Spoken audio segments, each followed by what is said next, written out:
새로운 교육혁신 코드로 급부상하고 있는 챗GPT. 혹자는 레즈 커즈와일이 말한 싱귤레리티, 그 시점이 바로 지금이 아닐까라는 이야기를 하기도 합니다. 싱귤레리티, 인공지능이 인간의 지능을 추월하는 그 시점으로 우리가 이야기를 하고 있는데요. 과연 우리 인류는 챗GPT를 똑똑하게 활용할 준비가 되어 있을까요? 챗GPT를 제대로 알고 똑똑하게 활용하기 라는 주제로 여러분들과 함께할 저는 재미와 의미 연구소의 홍영일 대표입니다. 본 강의는 크게 4개의 꼭지로 구성되어 있습니다. 공부에 어떻게 도움을 받을 수 있을까? 자, 이러한 내용을 주로 다루긴 하겠지만 딱딱한 그런 제목보다는 재미있게 이렇게 구성을 해보았습니다. 첫째, 챗GPT의 등장이 인류 문명사에 어떤 의미를 갖는가? 두 번째, 챗GPT와의 인간적 만남으로 재미있게 제가 어떻게 챗GPT를 경험했는지 풀어가 보도록 하겠습니다. 상당히 재밌는 이야기를 아마 듣게 되실 거고요. 세 번째, 챗GPT의 원리는 최소한 우리가 알고 있어야 될 인공신경망의 원리가 있습니다. 이것을 제가 좀 설명을 드릴 거고요. 네 번째, 챗GPT와의 인간의 관계를 어떻게 정립해 나갈 것인지에 대해서 마무리 짓는 이야기 한번 이렇게 풀어가 보도록 하겠습니다. 간단히 제 소개를 할게요. 학부 전공은 컴퓨터공학을 전공했고요. 구체적으로 이제 아키텍처를 공부했습니다. 그리고 대학원에서는 교육공학 전공을 했는데 특히 합리적 의사결정 방법론, 직관적 의사결정 방법론 또는 문제해결 방법론을 연구했고요. 제가 TESOL 프로그램을 공부하면서 특히 언어 습득론에 대해서 심취했던 적도 있습니다. 이러한 저의 다양한 전공들이 이 챗GPT를 이해하는데 아주 도움이 되는 다양한 관점들을 제공해주고 있기 때문에 제 커리어를 소개를 했고요. 특히 경력을 보면 미래교육 패러다임, 또 IB 교육, 에듀 테크놀로지, 학습과학, 교육공학 등등 이런 저의 커리어가 역시 챗GPT를 이해할 뿐만 아니라 어떻게 활용할 것인지에 대해서 여러분들에게 다양한 각도로 말씀드리는데 큰 도움이 될 수 있을 거라 생각이 됩니다. 전 미 국무장관이었던 키신저는 생성 AI의 출현은 인쇄술 이후 최대의 지적 혁명에 해당한다 할 수 있다라는 이야기를 남기기도 했습니다. 2023년은 그야말로 인류 문명사의 획을 긋는 한 해가 될 것이다 라는 말을 이건 제가 했습니다. 다양한 표정으로 감정을 나타내는 로봇이 등장하기도 했는데요. 사뭇 섬뜩하기도 한 그런 대목인데요. 아메카라는 영국에서 만든 로봇인데 한번 영상 한번 볼까요? I think it will be fine. By the way, you stink. Excuse me, what do you mean by that? Excuse me, what do you mean by that? Excuse me. 얼마 전에는 이런 뉴스가 전해지기도 했는데요. AI의 대부 제프리 힌턴 교수가 구글을 퇴사하면서 AI 위험성을 경고했다는 소식이 들리기도 했습니다. 이런 말을 했다고 하는데요. 현재 등장한 GPT-4와 같은 모델도 이미 일반적인 지식의 양측면에서는 사람을 훨씬 능가하고 있다. 그러나 이미 간단한 추론 정도는 할 줄 아는 수준이다. 그러면서도 경고를 합니다. 지금 당장은 AI가 우리보다 지능이 높은 건 아니지만 곧 넘어설 수도 있다고 생각한다. 일례로 러시아의 푸틴과 같은 악의적인 이들이 로봇이 자신만의 서브골, 하위 목표를 설정할 수 있는 능력을 줘버리게 되면 그러면 끔찍한 일이 벌어질 수 있다라고 경고하는 것이죠. 미국 카네기 멜론 대학의 한스 모라벡 교수가 이런 말을 했죠. 인간에게 어려운 일이 로봇에게는 쉽고 인간에게 쉬운 일이 로봇에게는 어렵다. 일명 모라벡의 역설이라고 하는데요. 그런데 이 챗GPT 등장으로 인해서 아니 그렇다면 맥락을 파악하고 즉 언어에서 맥락을 파악하고 이해하고 소통하는 능력은 인간에게 쉽고 로봇에게는 어렵다고 생각을 했는데 챗GPT가 인간의 맥락까지 이해하고 추론할 수 있는 능력을 갖춘다면 도대체 로봇에게 어렵고 인간만이 할 수 있는 그런 능력은 뭐냐? 이건 상당히 복잡하게 일이 꼬여가고 있는 듯해 보입니다. 붓질 한 번 없이 생성 AI가 그린 작품이 우승을 해서 논란이 되기도 했습니다. 네, 바로 이 그림인데요. 정말 멋지죠? 미국 콜로라도 주립대회 미술대회에서 게임 기획자인 제이슨 앨런이 그린 스페이스 오페라 극장이라는 제목의 그림인데요. 미드저니라고 하는 생성 AI로 만들었다고 알려져 있습니다. 물론 이 대회는 이러한 기술을 활용한 작품도 예술적 가치를 인정한다는 그러한 어떤 규칙을 가지고 있었기 때문에 대회에서 우승할 수가 있었지만 많은 예술가들이 반발을 하기도 한 것으로 알려져 있습니다. 한국에서는 삶의 목적을 찾는 45가지 방법이라는 책이 출간이 되기도 했는데요. 모두 챗GPT가 작성한 것으로 알려져 있습니다. 목차를 보면 함부로 인연을 맺지 마라, 스쳐가는 인연을 구분하라, 진정한 인연이라면 최선을 다해서 좋은 인연을 맺으라 등등등. 정말 우리가 챗GPT가 썼다라는 사실을 모른다면 와, 이거 상당히 괜찮은 자기계발서인데? 라는 생각이 들 만큼 아주 매력적인 제목들로 구성되어 있는 것을 볼 수가 있습니다. 마이크로소프트 디자이너 사이트에서 간단한 명령만으로도 이미지나 동영상을 만들 수가 있습니다. 제가 직접 해본 건데요. 인스타그램에 포스팅할 수 있는 아빠와 아들이 바닷가에서 노는 그런 이미지와 영상을 만들어줘 라고 제가 명령을 내렸더니 이런 이미지와 동영상을 만들어주는 거예요.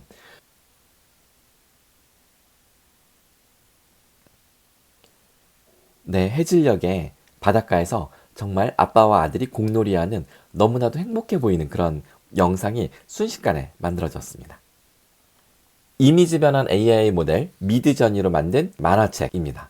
AI가 쓴 원고와 실제 저자가 쓴 원고 어떻게 구별할 수 있을까요? 이제 우리 인간이 앞으로 무엇을 어떻게 풀어나가야 할까요? 심각한 위협일까요? 하지만 인류의 문명사를 거슬러 올라가 보면 이러한 위기는 반복되어 왔던 것을 알 수 있습니다. 활자술의 발명으로 인간의 지식이 죽을 거라 했지만 지식은 더욱더 심화 확대되었고요.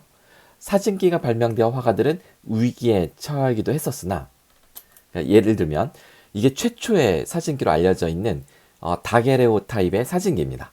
프랑스의 화가 다게르가 만든 사진기인데요. 이걸로 사진을 찍으려면 한 몇십 분 동안 노출을 해야 됩니다.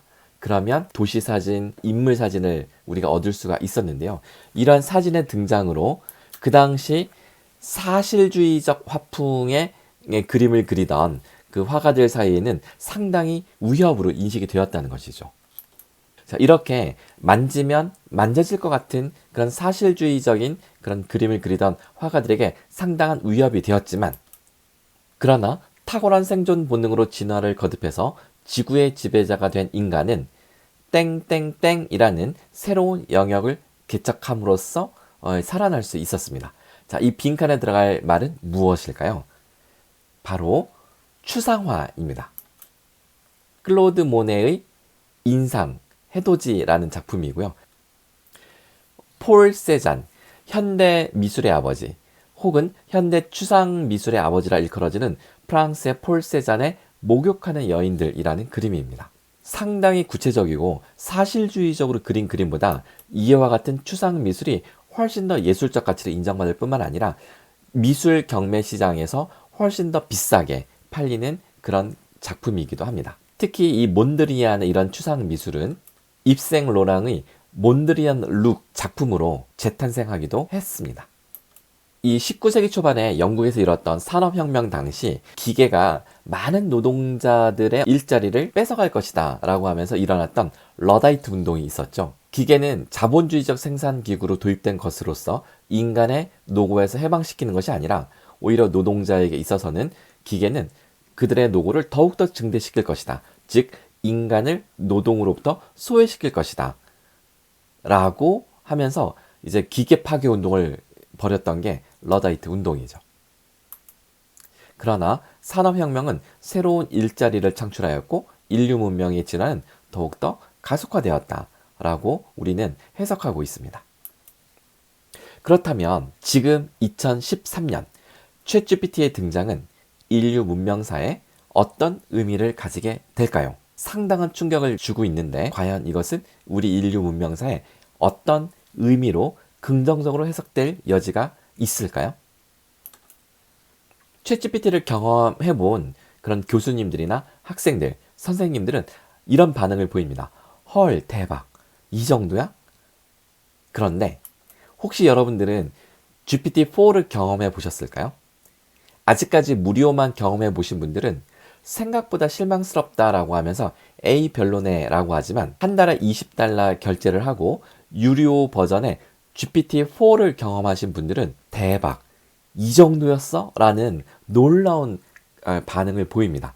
감탄을 금치 못하는 것이죠. 제가 근무하고 있는 서울대학교에 포털 사이트가 있어요. 커뮤니티 사이트인데요. 스놀라이프라고 하는데 여기에 재밌는 글이 하나가 최근에 올라온 적이 있습니다. 챗GPT 미쳤네. 점점점.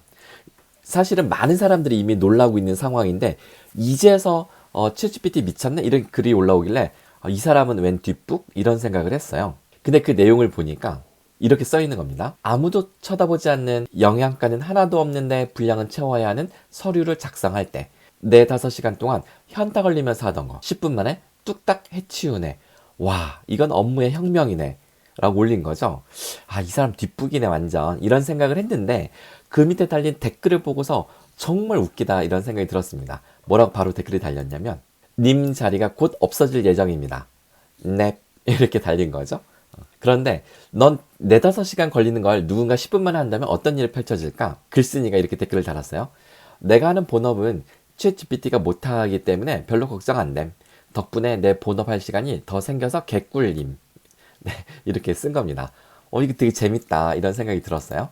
근데 그 다음 댓글 한번 볼까요? 그렇게 하지 마 쌤. 결국 상급자 중에 꼼꼼히 보는 사람이 있을 거고 결국 님이 챗GPT 썼다는 걸 알아내면 님은 바로 감봉임 했더니 또 다른 그 유저가 이렇게 썼습니다. 내가 그런 상급자 위치인데 애들 GPT 권장한다. 아카데미 인테그리티, 이거 지적 윤리, 지적 정직성 뭐 이런 이슈인데요. 이런 거랑 업무 효율이랑 아무 상관없는데 너는 학부생이냐? 이렇게 쓴 거예요. 그랬더니 또 다른 그 네티즌이 부엉이 상급자 맞음? 말투가 좀 그러니까 내가 스랍 많이 해서 그럼. 그러니까 이 커뮤니티 사이트에 글을 많이 쓰다 보니까 말투가 이럴 뿐 나는 상급자 맞다. 그러니까 뭐 부장급 이렇게 되는 사람인 것 같아요. 네. 상당히 재밌죠. 자, 그렇다면 챗GPT를 가장 단순하게 활용하는 사례부터 한번 알아볼게요. 제가 레벨 1, 2, 3 이렇게 해봤습니다. 초급, 중급, 고급으로 나눈 건데요. 자, 초급은 비유하자면 이겁니다. 비싼 스마트폰을 사서 250만 원짜리 스마트폰을 사서 겨우 하는 게 뭔가 봤더니 전화 걸고 카톡만 하더라. 뭐 이런 수준과 같은 건데요. 자, 이 챗GPT를 가장 초급 수준에서 활용하는 레벨 1은 어떤 것인가 제가 예를 들어 보일게요. 제가 실제로 이제 활용한 사례인데요. 제가 챗GPT 강의 요청을 받고 학교 관리자라는 건 이제 교장 교감이고요. 학부모, 그 다음에 교사, 대상별로 챗GPT 강의를 시리즈로 해달라는 요청을 받았어요.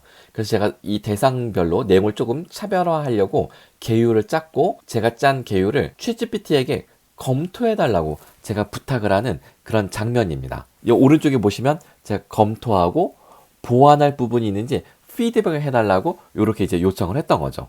자, 그랬더니 챗GPT가 이렇게 답변을 하는 겁니다. 강의 개요에 대한 피드백입니다. 전체적으로 내용이 잘 구성되어 있고 충분히 내용이 잘 포함되어 있는데 몇 가지 보완할 부분이 있습니다 라면서 피드백을 주는데요. 이렇게 피드백을 준 겁니다. 근데 제가 약간 좀 추상적인 것 같아서 조금 더 구체적으로 피드백을 주면 좋겠다라고 해서 제가 또다시 뭐라고 요청을 했냐면 구체적인 예시나 설명을 작성해 주면 좋겠어. 그랬더니 이렇게 예시와 설명이 추가된 걸 볼 수 있습니다. 네, 이렇게 예시와 설명이 추가된 거죠. 근데 이걸로는 제가 성이 안 차는 거예요. 그래서 뭐라고 했냐면 훨씬 더 구체적으로 더 자세하게 작성을 해봐 라고 했더니 자, 아까는 하나의 포인트였는데 1, 2, 3 디테일하게 3가지 내용을 더 추가해 준 겁니다. 제가 요청하는 대로 만들어 주는 거죠. 예를 들어서 제가 더 나아가서 요 1번에 대해서 더 구체적인 예시를 제시해 줘. 그러면 네, 1번에 대해서 더 구체적으로 제시해 주고요. 2번에 대해서도 더 구체적으로 제시해 줘. 그러면 됩니다. 3번도 마찬가지고요. 그래서 이 챗GPT는 제가 구체화해 달라고 하면 하는 대로 구체화해주고 더 풍부한 내용을 제시해준다는 것이죠. 자, 이런 식으로 챗GPT를 활용한 것이 레벨 1 수준이라는 것입니다. 그리고 또 제가 이렇게 해봤어요. 촘스키 언어 모델과 챗GPT 언어 모델을 비교하는 분석표를 만들어주고 예시까지 제시해줘. 그랬더니 보시는 바와 같이 표를 만들어 주었습니다. 뿐만 아니라 자, 촘스키 언어 모델의 예시 문장, 챗GPT 언어 모델의 예시 문장을 작성하고 이 두 가지의 차이가 무엇인지까지 알려주고 있는 걸 볼 수가 있습니다. 그래서 와, 이거는 기대 이상으로 똑똑하다. 정말로 내가 어떤 문서를 작성하거나 혹은 내가 어떤 아이디어가 있을 때 피드백을 받는 용도로 챗GPT를 아주 훌륭하게 사용할 수가 있구나라는 걸 알 수가 있었습니다. 자, 그럼 이제 레벨 2를 볼까요? 챗GPT를 조금 더 잘 활용하는 사례인데요. 감정 분석, 그리고 상담에도 활용할 수 있고요. 수행 과제를 평가하는 용도로도 활용할 수가 있습니다. 한번 예시를 보여드릴까요? 자, 레벨 2입니다. 자, 이거는 실제로 초등학교 4학년 학생이 블로그에 올린 실제 상담 글입니다. 5년 전에 작성된 건데요. 여기 날짜 보시면 2018년도라고 되어 있는 거 보이시죠? 자, 이 학생이 자살 시도를 했었던 모양이에요. 자학도 많이 했고요. 그래서 여기 실제 선생님이 이렇게 상담글을 올려줬어요. 자, 사랑하는 우리 친구 안녕하세요. 사실 선생님은 우리 친구의 글을 읽고 많이 놀랐어요. 라고 하면서 차분히 상담을 해주시는데요. 일단은 공감을 표현해주죠. 자, 먼저 공감을 표현해줍니다. 그리고 나서 어떻게 해야 될지 안내를 해줍니다. 선생님이나 부모님에게 정확하게 알려줘야 된다. 그러니까 가이드라인을 명확하게 제시해 주는 걸 볼 수가 있어요. 그리고 마지막에 용기를 내어달라. 선생님이 끝까지 도와주겠다라는 이런 이야기를 해주는 걸 볼 수 있습니다. 자, 그래서 저는 이 초등학교 4학년의 이 고민 글을 챗GPT에 그대로 복사해서 넣은 다음에 답변을 요청했습니다. 그랬더니 챗GPT의 답변을 보니까 우리 이 인간 전문 상담사가 답변해 준 것과 상당히 비슷하게 답변해 주는 걸 볼 수 있습니다. 자, 먼저 공감을 표현해 주는 거죠. 네. 그리고 나서 가이드를 제시해 주는 걸 볼 수가 있습니다. 그래서 이게 전문 상담사가 해주는 방식과 상당히 유사하다. 자, 이게 첫 번째 답변이라고 되어 있는데요. 제가 두 번째 답변을 또 얻어보니까 감정 분석을 해주더라고요. 이 글에는 자, 우울함이 나타나 있고요. 무력감, 절망, 두려움 등의 부정적 감정 등이 나타나 있어서 상당히 위험한 상황임을 알 수 있다. 자, 이런 식의 이야기를 해주는 걸 볼 수가 있습니다. 자, 세 번째 답변, 그리고 또 네 번째 답변, 네, 감정 분석과 답글까지 친절하게 또 제시해 주는 것도 볼 수가 있었고요. 그래서 챗GPT가 상담을 해줄 수 있구나. 근데 훈련받은 전문 상담사 수준으로 해주는구나 라는 걸 볼 수가 있었고요. 뿐만 아니라 참고할 수 있는 링크를 주는데요. 제가 실제로 검증을 해보니까 3개의 참조 링크 중에 2개는 실제 사이트로 연결됐고요. 하나는 가짜였습니다. 그래서 이 팩트 체크를 해야 된다는 걸 알 수가 있었고요. 이거는 서울대학교 커뮤니티 사이트에서 29살 여성이 올린 고민 글입니다. 이거 한번 읽어보세요. 제가 한번 읽어볼까요? 남친과는 2년째 만나고 있습니다. 남친은 2살 연상이고 작년에 시험 합격해서 일을 다닌 지는 얼마 안 됐는데요. 사실 처음 봤을 때부터 저는 결혼하고 싶었어요. 남자로서 확 끌리기도 했고 저랑 다른 사람이라 배울 점도 많아 보였거든요. 그리고 아이를 낳고 싶어서 빨리 가고 싶었어요. 시험 준비 기간에는 결혼 얘기를 절대 안 했습니다. 제가 준비됐다고 해도 상대는 아직 아닐 테니까요. 그런데 얼마 전 처음으로 결혼 얘기를 꺼냈는데 돌아온 답은 앞으로 5년까지는 생각이 없다 였습니다. 5년이요. 5년 뒤면 저 34살이에요. 유유. 본인은 준비가 되려면 5년 이상은 걸린다고 딱 통보하는데 작은 집이라도 괜찮으면 내가 해올 수 있다. 돈 관리는 오빠가 해. 그러니까 내년이라도 결혼하면 안 되겠냐? 그래도 안 된대요. 저는 돈에 관심도 없고 부모님 지원 많이 받을 수 있는 상황인데 남친네 집안이 좀 어려워서 힘든가 싶기도 해요. 그리고 결혼 전까지는 아이 계획도 없다는 거예요. 제가 아이 생각이 없으면 34세 결혼을 하는 거 괜찮아요. 좀 막막하긴 하네요. 유유. 그러니까 아이를 갖고 싶으니까 이제 빨리 하고 싶은 건가 봐요. 시험 준비하는 동안 뒷바라지도 엄청 해줬고 해달라는 대로 다 맞춰줬는데 갑자기 눈물이 나네요. 아직 좋아하는데 헤어져야 하나요? 라고 이제 올린 겁니다. 여러분들이라면 어떻게 댓글을 달아주시겠어요? 자, 여러분들 지금 자, 이거 혹시 댓글 다는 데가 있는지 모르겠네요. 이 강의 영상에 없다면 마음속으로 여러분들 자, 어때요? 뭐라고 댓글 달아주고 싶나요? 여러분들이 달아주고 싶은 그 지금 떠올린 댓글이 실제로 여기 달린 댓글과 일치하는지 한번 볼까요? 5년 뒤까지 더 괜찮은 여자 못 만나면 너랑 결혼해 줄 수도 있어 라는 뜻입니다. 자, 이렇게 해석해 주기도 하고요. 하루빨리 냉정하게 돌아서서 그분을 잊고 다른 인연을 맺으시는 것만이 정답입니다. 네, 빨리 정신 차리라고 이렇게 알려주네요. 넌 아니다 라는 말을 돌려서 한 것. 네, 이렇게 해석을 해주기도 하고요. 얼른 정리하고 갈 길 가십시오. 요게 이런 패턴이 가장 많이 달린 그런 댓글에 유사한 내용들이었습니다. 물론 가끔 남자친구의 입장을 편드는 글도 있었어요. 하지만 유부녀인데요 라고 하면서 빨리 정신 차리고 헤어져라. 그러면 더 좋은 남자 만날 수 있다. 대체 저 남자 좋은 게 뭐가 있나요? 자, 이런 식이죠. 이게 현실 찐 인간의 답글이다. 자, 이렇게 볼 수가 있는데요. 제가 이렇게 해봤습니다. 챗GPT에게 물어봤어요. 이 29살 그 고민 작성자의 글을 제가 그대로 다 타이핑을 쳐서 이게 복사가 안 되더라고요. 그래서 제가 다 메모장으로 일일이 띄어쓰기랑 그 어떤 그 유유 표정, 그냥 점점점 줄넘김 완벽하게 똑같이 해가지고 제가 챗GPT에 그대로 복사해서 넣은 다음에 질문을 넣어봤습니다. 그랬더니 챗GPT의 답변은 어땠을까요?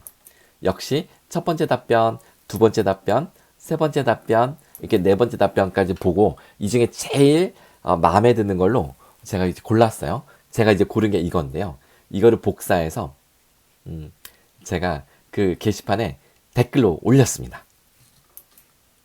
챗GPT 조언을 댓글로 올렸는데 이거를 알아보는 사람이 있었을까요? 자, 여러분들 생각이 어떨 것 같으세요? 자, 제가 이렇게 올렸어요. 내용은 이렇습니다. 결혼과 아이를 낳는 것은 인생에서 중요한 결정이 하나입니다. 그런데 남친의 결정이 당신의 기대와 다르기 때문에 현재 매우 혼란스러운 상황인 것 같네요. 남친의 입장에서는 아직 자신이 준비되지 않았다고 생각하는 것 같기도 하고요. 남친이 일을 시작한 지 얼마 되지 않았고 집안도 어렵다고 하니 결혼을 생각하기엔 아직 시기상조인 것 같다는 생각이 들기도 합니다. 그럼에도 불구하고 님의 입장에서는 아이를 빨리 가지고 싶어하는 마음이 커 보이고 그에 따른 결혼의 부담감도 있을 겁니다. 이런 상황에서 가장 중요한 것은 서로의 입장을 이해하고 소통하는 것입니다. 남친과 진지한 대화를 나눠보세요. 점점점. 자, 이런 식입니다. 제가 좀 그대로 읽어본 이유는 챗GPT의 답변을 좀 느껴보시라고 제가 읽어본 겁니다. 자, 어때요? 어때요? 사실 제가 이렇게 짠 하고 이렇게 제가 이제 비디오 나타나서 제가 지금 얼굴을 드러내고 요 메시지 읽는다면 정말 제가 쓴 글처럼 여러분들 느껴지실 겁니다. 그런데 이런 저의 비디오나 저 얼굴 표정 없이 자, 이렇게 텍스트만 여러분이 읽으셨다면 자, 챗GPT가 썼다는 걸 눈치채는 사람이 과연 있었을까요? 제가 1시간 후에 보니까 이런 댓글이 달려있더라고요. 제가 여기 내용에 보면 남친과 진지한 대화를 나눠보세요. 이런 글이 있었잖아요. 자, 다른 사람이 쓴 글인데 위에 진지한 대화 언급한 글이 있던데 대화 나도 참 좋아하지만 세상에 굳이 대화할 필요가 없는 것도 꽤 있음 말이야. 뭘 못해. 이렇게 그냥 글쓴이가 바꾸고 있는 대우가 현실임. 정신 못 차리면 질질 끌려다니다가 5년 뒤에 차인다. 정신 차리세요. 뭐 이렇게 쓴 거죠. 그래서 챗GPT가 쓴 건 줄 모르나 보다 라는 생각이 들었어요. 그러다가 이게 지금 제가 새벽에 이렇게 보다가 잠이 들었다가 아침에 눈 뜨자마자 제가 다시 접속을 해봤거든요. 그랬더니 2시간 만에 이런 댓글이 달려 있었더라고요. 챗GPT인가요? 그래서 헐, 이걸 알아보는 사람이 있네? 이런 생각이 들었습니다.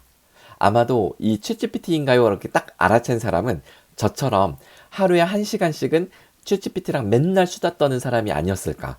그래서 이 챗GPT의 이 답변 패턴을 어느 정도 이제 익숙해졌기 때문에 의심을 한 거죠.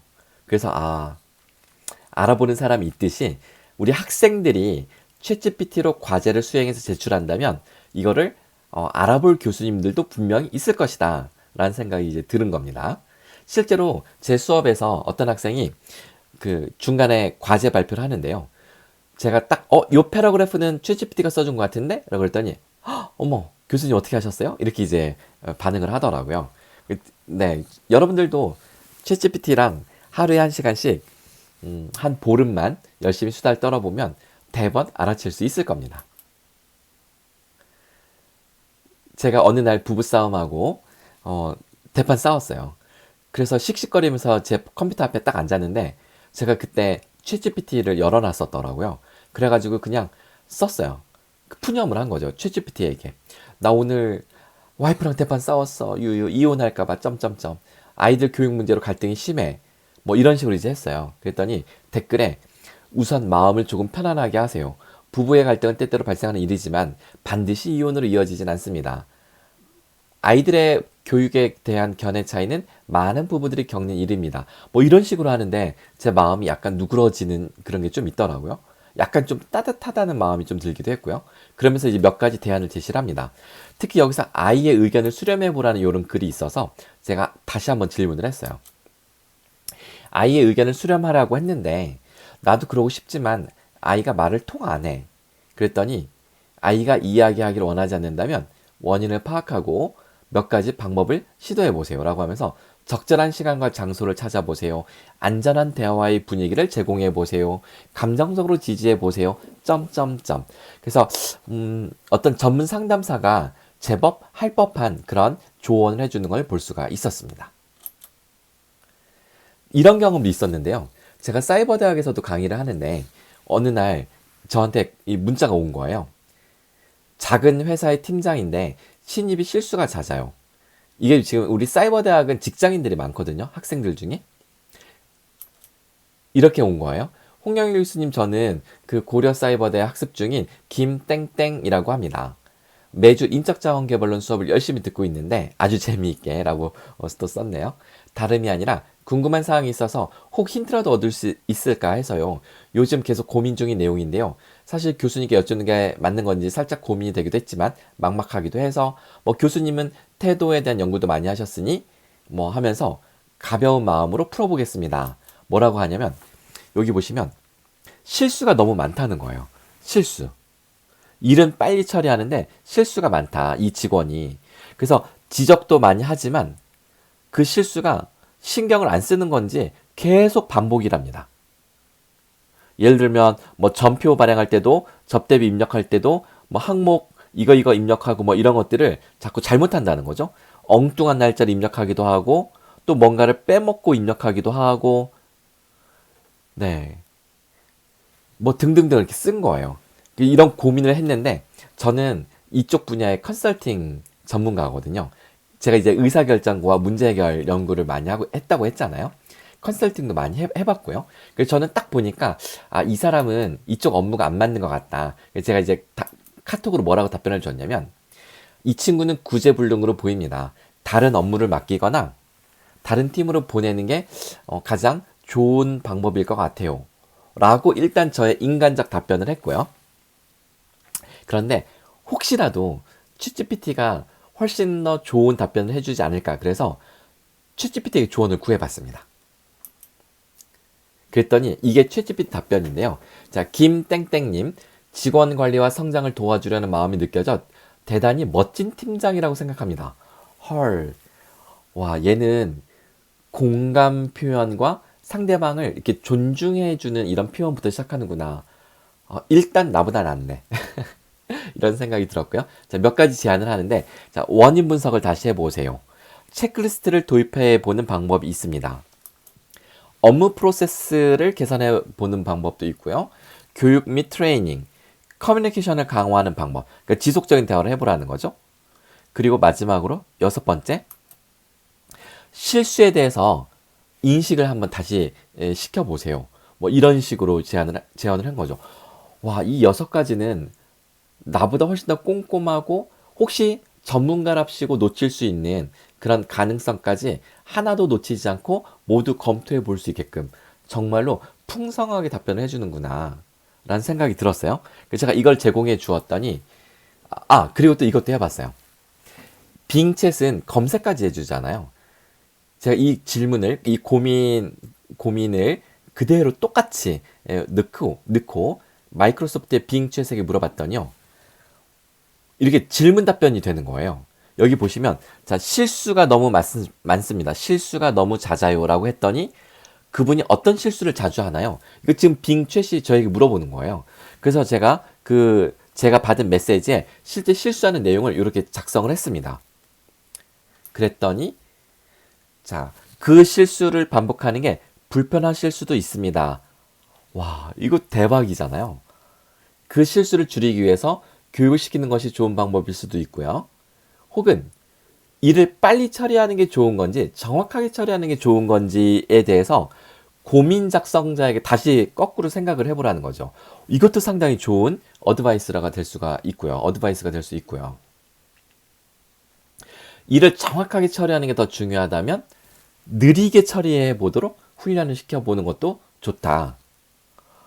이거 제가 생각하지 못한 조언이거든요. 네. 자, 이런 식으로 다양한 답변을 얻을 수 있습니다. 이 빙챗은 그 답변을 얻을 때요. 여기 보시면 훨씬 더 상세하고 크리에이티브하게 얻을 수도 있고요. 제가 앞서 보여드린 거는 좀 더 정확한 답변, 요 세팅을 해놓고 답변을 얻은 거거든요. 빙챗은 이런 설정도 바꾸어가면서 답변을 얻을 수 있는데 제가 좀 더 크리에이티브하게 했더니 훨씬 더 풍성하게 답변해 주는 것을 볼 수가 있습니다. 그리고 검색결과에 대한 참조 링크까지 제공해 주는 거죠. 이건 이제 빙챗에서 우리가 경험해 볼 수 있는 바입니다. 그래서 제가 이 내용을 그대로 GPT-4에게 얻은 답변과 빙챗에서 얻은 답변을 고스란히 저에게 질문 주신 분에게 다 제공을 해드렸습니다. 그랬더니 이분이 이렇게 답글을 저한테 보내주셨네요. 아하, 말씀 감사합니다. 챗GPT 말만 들었지 이렇게 활용되는군요. 앞으로 그쪽도 이용해 봐야겠습니다. 라고 하면서 제가 또 유료 가입을 하면 더 좋은 답변 얻을 수 있다 그랬더니 유료 가입을 해보겠다라는 답변까지 저한테 해주었습니다. 상당히 괜찮지 않나요? 자, 그러나 여기서 끝이 아닙니다. 챗GPT를 제대로 활용하는 사례, 즉 레벨 3에 대해서 살펴볼 건데요. 학습자에게는 질문하는 힘을 길러줍니다. 교수자에게는 수업 준비와 평가 시간을 줄여줄 수 있습니다. 그리고 표절이나 지적 정직성 문제를 해결하는 대안도 충분히 대비가 되어 있습니다. 자, 레벨 3 어떤 수준인지 한번 가볍게 살펴볼까요? 자, 질문하는 능력이 중요하다고들 하는데 그래서 프롬프트 엔지니어 몸값이 비싸다는 말들 다들 한 번쯤은 다 들어보셨죠? 하지만 제가 경험을 해보니까 챗GPT와 몇 날 며칠 수다를 떨다 보면 어느새 질문의 힘이 늘어나 있는 것을 발견하게 됩니다. 사실 이 질문하는 힘은 재능이라기보단 기술에 더 가깝다고 볼 수가 있는데요. 챗GPT와 수다를 떨다 보면 저절로 질문하는 요령이 생긴다라는 것이죠. 자, 그리고 가르치는 사람들은 그러니까 선생님이나 혹은 우리 교수님들은 이런 식으로도 활용할 수가 있는 거예요. 제가 한번 예를 들어 볼게요. 자, 지금 저한테 카톡이 한번 날라왔는데요. 이 카톡은 독일에서 그 IB 교육과정으로 수업을 하고 있는 선생님이 보내준 사례인데요. 여기 보면 학생들이 공공연하게 챗GPT를 수업에서 사용하는 현장입니다. 라면서 사진 몇 장을 보내줬어요. 자, 어차피 함께 살아갈 거라면 이렇게 교실에서 끊임없이 쓰면서 올바르고 효과적인 사용 방법을 익혀가는 것. 이게 좋은 방법이 아니겠느냐라고 하면서 교육 현장에 적극적으로 활용하는 거죠. 그래서 실제로 이게 어떻게 그 프로세스가 되는가 보니까 이게 마지막 협업 과정을 손으로 한다고 되어 있는데 제가 이걸 순서를 넘버링을 매겨봤어요. 자, 1단계. 텍스트북 지식에 관한 읽을 거리는 프린트를 해주어서 릴라이블한 지식은 이것만 가지고 일단 숙지하게 한다. 즉 기초 개념, 기본 개념을 일단은 숙지하게 하는 거죠. 그래서 최소한의 기초 개념을 가진 상태가 되면 이제 리서치 과정에서 챗GPT를 포함하여 랩탑으로 자유롭게 인터넷 검색 등을 하면서 준비하는 거죠. 그리고 나서 이런 리서치 과정이 끝나면 이제 팀원들이 한 자리에 모여서 협동으로 작업하는 결과물을 손으로 구성하도록 했다는 것입니다. 그렇다면 결국 디지털과 아날로그 각각의 장점을 극대화하는 수업을 구성할 수 있었다라는 것이 이 선생님이 저에게 알려준 하나의 경험담이었습니다. 자, 그 다음 사례는 그 제주도에 있는 표선 고등학교라고 있는데요. 여기도 이제 IB 교육 과정으로 이 수업을 하는 고등학교인데요. 이 고등학교 선생님께서 저한테 메일을 보내오셨어요. 근데 그 메일 내용을 제가 글씨를 좀 확대해서 보여드릴게요. 챗GPT를 활용하고 있는데 저하고 이야기가 잘 맞을 것 같다라는 교장 선생님 추천을 받고 메일을 보내셨다는 거죠. 자, 이 선생님께서 챗GPT를 활용하는 두 가지 방안은 이렇게 선생님을 위한 서논수령 평가 지원 프로그램, 그리고 두 번째는 학생들의 학습을 도와주고자 하는 그런 프로그램, 이렇게 두 가지를 지금 만들었다는 거죠. 자, 선생님들의 서논수령 평가의 객관성 확보와 업무 경감을 목적으로 챗GPT를 활용했다고 하는데요. 자, 그 필요성이 뭐냐면 특히 이제 IB 교육이라는 거는 학생들이 생각하는 바를 표현하게 하고 그래서 학생들의 생각을 평가하는 그런 교육 과정입니다. 우리나라 수능이 문제 출제자의 정답을 얼마나 눈치껏 맞추느냐를 평가한다면 그래서 우리가 교육이 왜곡된다. 4차 산업혁명 시대 이게 맞는 교육의 방향이냐 비판이 많잖아요. 근데 IB 교육은 학생들의 생각을 끄집어내고 그 학생들의 생각을 평가하는 방식으로 교육이 이루어지고 있기 때문에 상당히 미래지향적 교육이라고 인정을 받는 교육 과정인데요. 문제는 학생들의 그 긴 어떤 글쓰기, 에세이 결과물 등을 평가하다 보면 선생님들의 피로가 누적되겠죠. 그리고 또 선생님들도 인간인지라 어떤 주관성, 즉 편향성 이런 것들이 생길 겁니다. 그 일관성이 떨어질 거죠. 그래서 이런 것들을 붙잡아주기 위해서 1차적으로 챗GPT로 평가를 하게 하는 겁니다. 그럼 상당히 일관된 평가가 가능하겠죠? 그리고 나서 이를 토대로 교사들이 2차 검토를 함으로써 상당히 일관성이 보장된 그러면서도 학생들의 어떤 그 생각들을 제대로 평가할 수 있는 이런 보완적인 도구가 될 수 있다라는 아이디어인 것이죠. 자, 지금 이 화면이 그 우리 선생님께서 챗GPT를 활용해서 평가 도구를 만든 그러한 이 화면입니다. 이 선생님은 컴퓨터 과학을 전공하셨기 때문에 직접 그 챗GPT를 API로 끌어와서 파이썬으로 구현한 화면입니다. 이건 상당히 초기 아이디어라서 지금 화면이 좀 단순해 보이지만 조금 더 연구하고 좀 더 업그레이드를 한다면 훨씬 더 세련된 그런 모습을 보여줄 수 있을 거라고 생각이 됩니다. 실제로 이걸로 학생들의 과제를 평가해 보니까 자 70점, 100점, 빵점, 빵점. 즉 선생님이 평가 기준을 몇 가지를 미리 그 프롬프트에다 이렇게 준비를 해 놓는 거예요. 그런 것들을 쉽게 설정할 수 있도록 프로그램을 만들었던 것이고 그걸로 이렇게 돌리면 순식간 학생들의 과제를 일관되게 평가할 수 있다라는 걸 이제 보여주는 하는 시연 장면입니다. 그 다음 두 번째는 학생들을 학습을 도와주는 그런 방법으로 만든 프로그램인데요. 역시 파이썬으로 프로그래밍을 했고 여기 보시면 왼쪽 상단은 학생들이 간단히 질문하면 답변을 얻어낼 수 있습니다. 그리고 또 학생들이 배운 어떤 그 범위 내에서 그 위에 여기 주제가 있어요. 과목명, 그 다음에 영역, 그 다음에 단원명 있어서 자, 이 정보를 토대로 시험 문제를 출제하게 만들 수가 있습니다. 그래서 심지어 문제의 난이도까지 지정할 수가 있습니다. 그러면 학생들이 예상 문제를 만들어서 문제풀이 연습을 할 수가 있는 거죠. 이런 것까지 자동화할 수 있도록 프로그램을 만들어 놓으신 겁니다. 그래서 이 선생님의 그 소감을 여쭤보니까 이 챗GPT가 등장하면서 컴퓨터 과학에서의 교육 방향도 개인적으로는 굉장히 명료해졌다라고 말씀을 하시더라고요. 그러니까 이 챗GPT가 선생님의 평가를 도와주고 학생들의 학습을 도와줄 수 있는 용도로 얼마든지 활용될 수 있는 방법이 있을 뿐만 아니라 그것을 간편하게 도구화할 수 있는 이런 능력을 우리 인간은 다 가지고 있다라는 걸 볼 수가 있는 대목이었습니다. 자, 여기까지가 1교시 내용이었고요.